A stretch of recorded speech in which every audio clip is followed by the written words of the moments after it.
오늘의 말씀은 베드로후서 3장 16절로 18절 말씀입니다. 베드로후서 3장 16절로 18절입니다.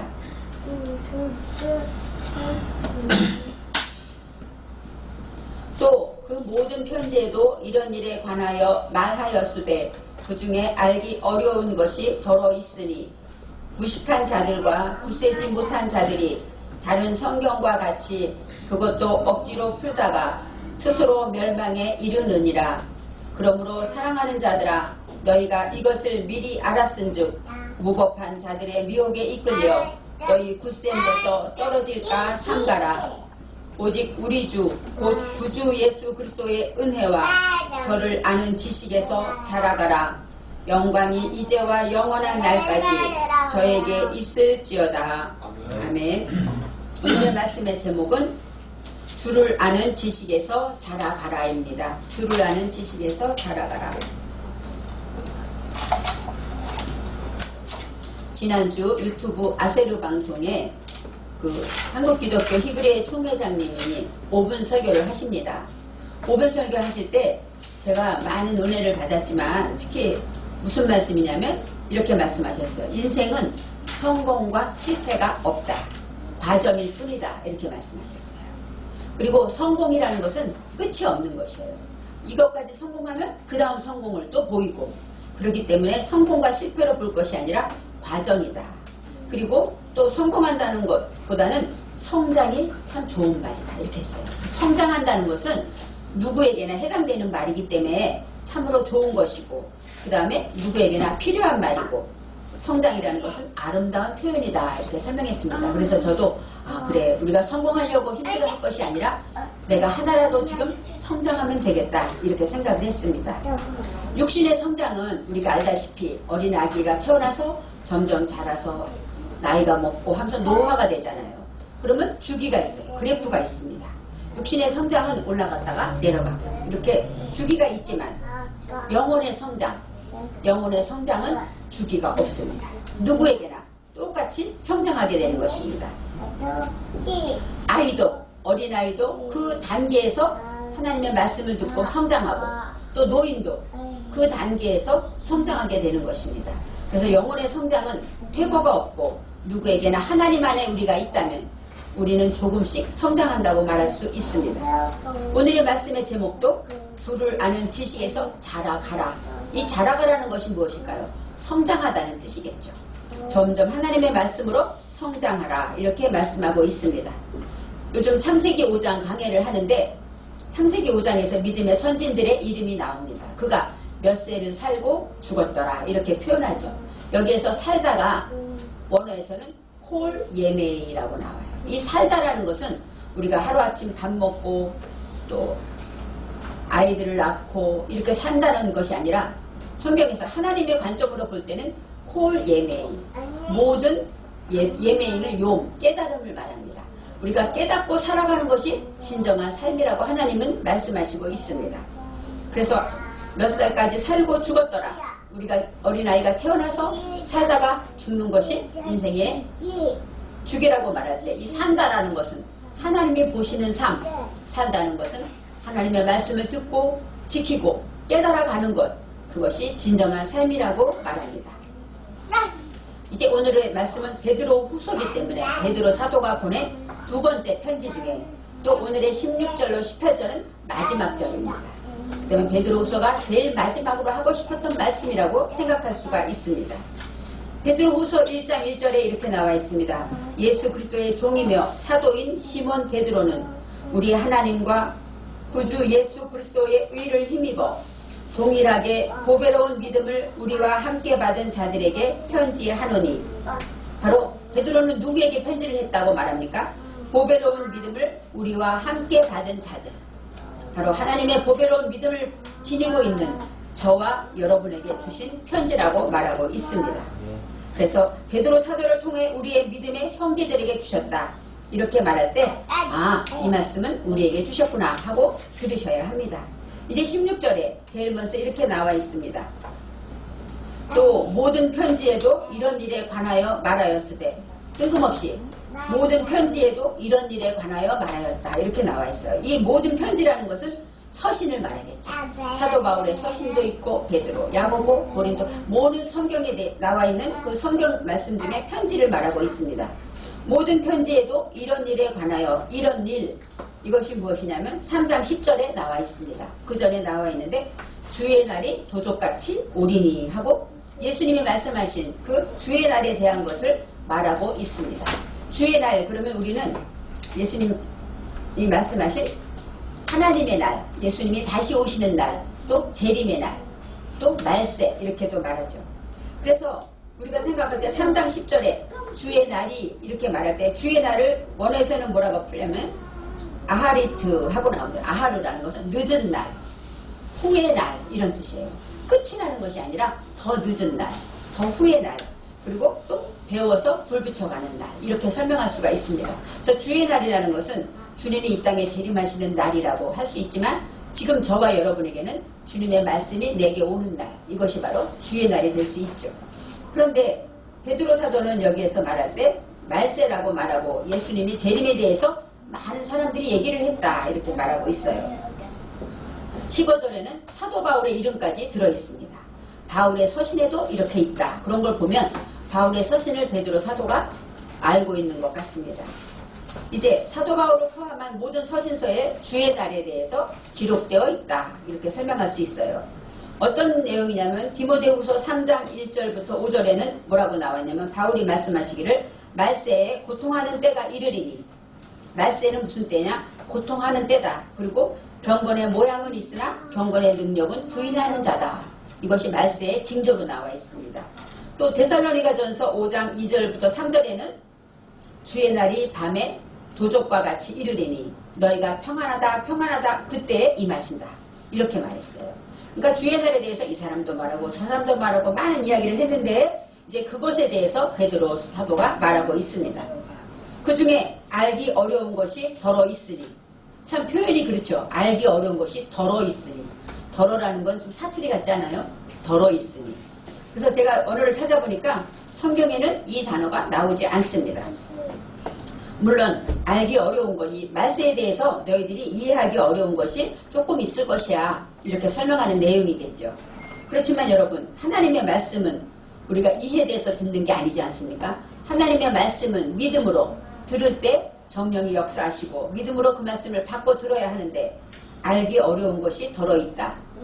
이것은 아마 해석하면서 이런 표현을 한 것 같습니다. 그래서 이것을 성경에서는 원어에서는 나와 있지 않고 그 다음에 무슨 말이 나오냐? 무식한 자들과 굳세지 못한 자들이 나옵니다. 첫째, 무식한 자들. 무식한 자라는 것은 빠아르인데 어떤 자냐? 짐승 같은 자. 그 다음에 무지하고 우둔하고 가축같이 사나운 그런 뜻이 있고, 또 벙어리. 짐승은 벙어리가 있죠.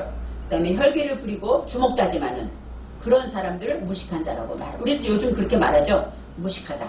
주먹으로 자기 주먹만 믿고 사는 무식한 사람, 이렇게 말하는데 무식한 자들이 그런 뜻이 있습니다. 또 굳세지 못한 자. 굳세지 못한 자라는 것은 패티인데 미련하다, 단순하다, 어리석다. 그런 자리, 유혹에 빠지기 쉬운 그런 뜻이 있어요. 그러니까 굳세지 못하기 때문에 남의 말에 넘어가는 것이죠. 유혹에 빠지기 쉬운 그런 사람이고, 이 굳세지 못한다라는 건 자기가 묶여 있는데 내가 묶인 곳이 어딘지를 못해서 풀지를 못합니다. 그만큼 하나님을 아는 지혜와 지식이 없기 때문에 하나님의 능력을 힘입지 못한 연약한 자를 말하고 있습니다. 이제 무식한 자들과 굳세지 못한 자들이 다른 성경과 같이 억지로 풀었다, 이렇게 설명이 나와 있어요. 그러니까 하나님의 말씀이 말세에 이렇대, 그러니까 억지로 이걸 푸는 것이죠.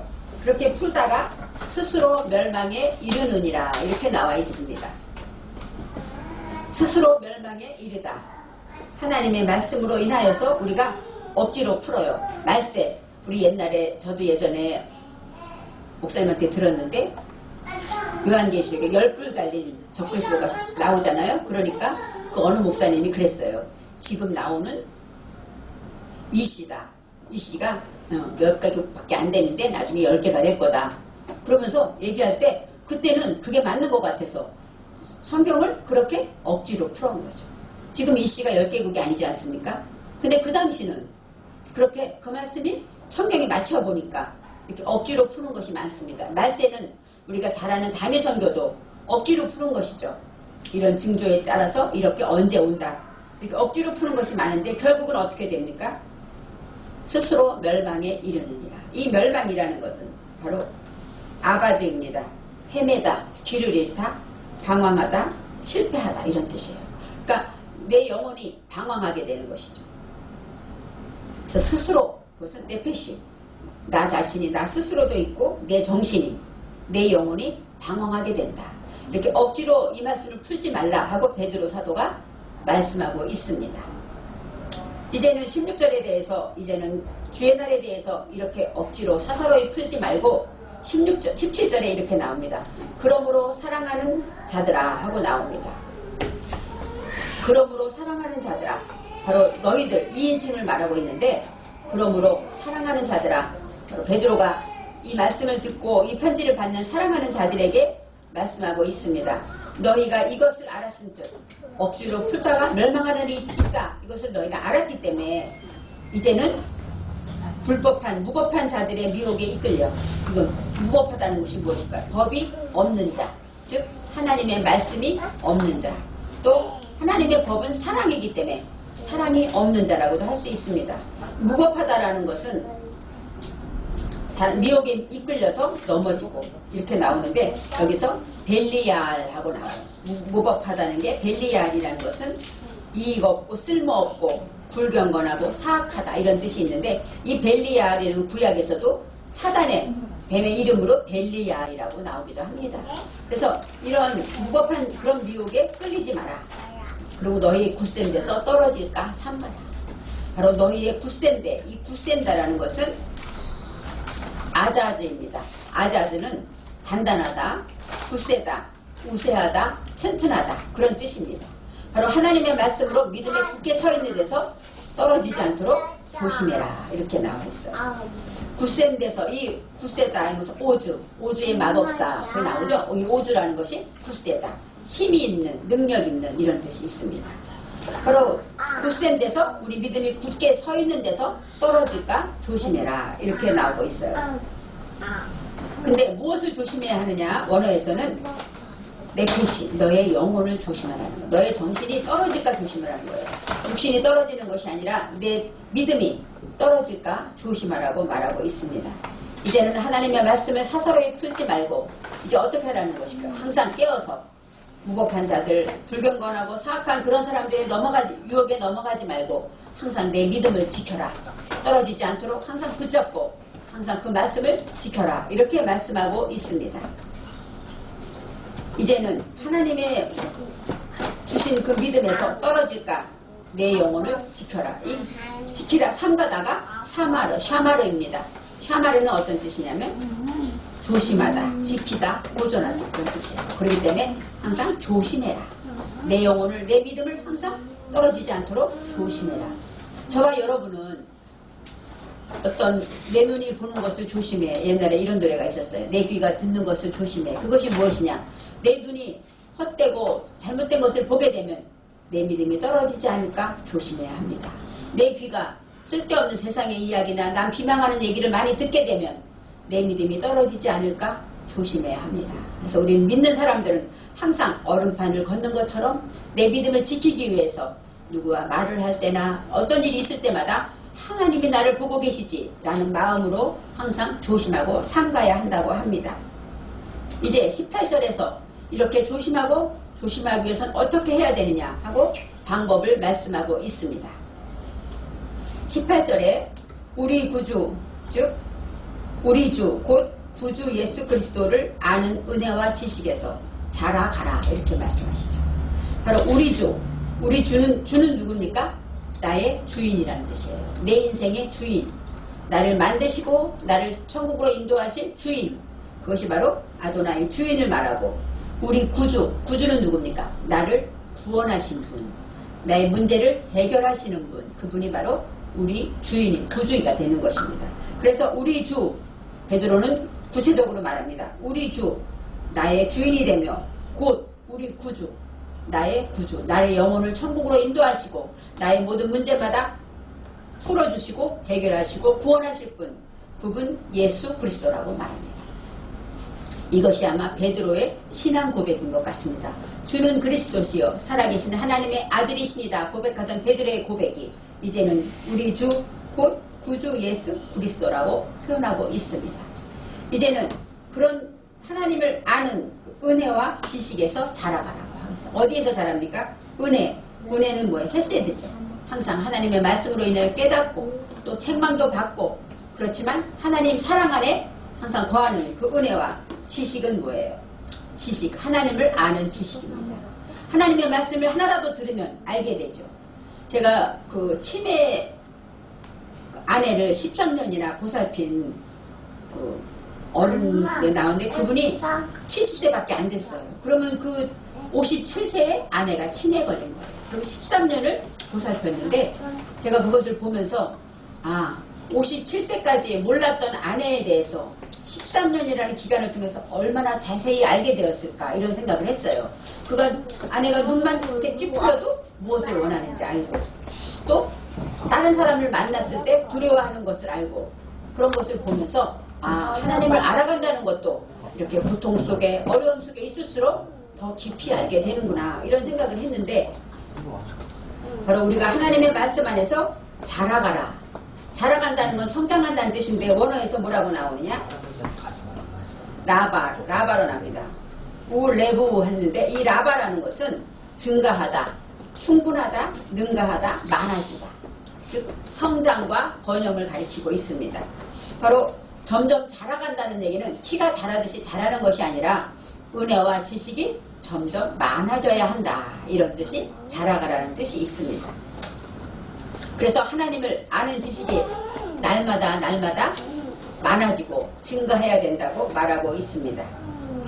하나님의 말씀이 내 안에 들어오면 나의 주인이 되시기 때문에 우리는 직장에 있든 집에 있든 누구를 만나든 아이들과 있든 나의 주인이 나를 보고 계시지 하는 마음으로 살아갈 때 우리는 믿음에 넘어지지 않을 것입니다. 하나님의 말씀을 아는 은혜와 지식에서 자라가며 성장해야 합니다. 그래서 18절에 말하듯이 믿음의 말씀에서 떨어지지 아니하고 굳게 서서 우리의 구원자이신 예수 그리스도의 은혜와 지식을 넘치게 해야 합니다. 이제 마지막으로 베드로가 축복 기도를 하십니다. 베드로 사도가 그렇게 말합니다. 그렇게 될 때 너희가 떨어지지 않고 믿음 안에서 성장하고 자라가게 될 때 아세르가 나옵니다. 아세르는 관계대명사로 이렇게 무엇인 바 그런 뜻도 있지만 어떻게 됩니까? 그리스도의 믿음에서 구주를 아는 지식으로 자라가게 될 때 우리는 정직하고 행복하고 행복하다고 말할 수 있는 복을 누리게 되는 것입니다. 예수 믿는 사람들은 행복해야 합니다. 왜요? 예수님이 내 안에 계시기 때문에 예수님이 나의 능력이 되기 때문에 예수님 안에 못할 것이 없기 때문에 우리는 예수로 인하여 행복해야 합니다. 이제 그렇게 될 때 그리스도의 영광이 이제와 영원까지 이렇게 말씀하십니다. 있을지어다 하고 원어에서는 아멘이 있습니다. 아멘. 그래서 바로 축복 기도를 하시는데 이 오늘 말씀에 정직하고 행복하고 직진하는 이 아름다운 관계의 복이 있을 때 그리스도께 영광을 돌리게 됩니다. 영광이라는 것은 캐보드인데 무게를 갖다 이런 뜻이에요. 영광이라는 것은 하나님께 영광 이렇게 말로만 하는 것이 아니라 내 삶에 내가 안고 일어섬에 내가 누구를 만나든지 항상 하나님이 뭐라고 하실까 하고 하나님에게 무게를 둔다. 이런 뜻이 영광 돌리는 삶이 되는 것입니다. 그래서 이제와 영원까지 계몽의 시간 동안에 영원토록 하나님께서는 베드로 사도를 통해서 축복의 기도를 하시는 것입니다. 이제는 하나님의 말씀으로 이제 종말에 대해서 다시 한번 생각해 볼 때 주의 날이 도적같이 이르리라 이렇게 말하면서 많은 사람들이 종말에 대해서 말하지만 베드로가 맨 마지막으로 우리 형제들에게 하는 말은 억지로 사사로이 풀지 말아라. 지금 할 일은 무엇이냐? 우리가 믿음 안에서 자라가는 것이다. 이렇게 말하고 있습니다. 제가 처음에 말했듯이 저는 그것을 많이 생각합니다. 육적인 성장은 주기가 있어서 아무리 젊어지고 싶어도 젊어지지 못하죠. 하지만 영적인 성장은 하나님이 부르시는 그날까지 우리는 성장하게 된다는 것입니다. 이제 이런 생각을 했어요.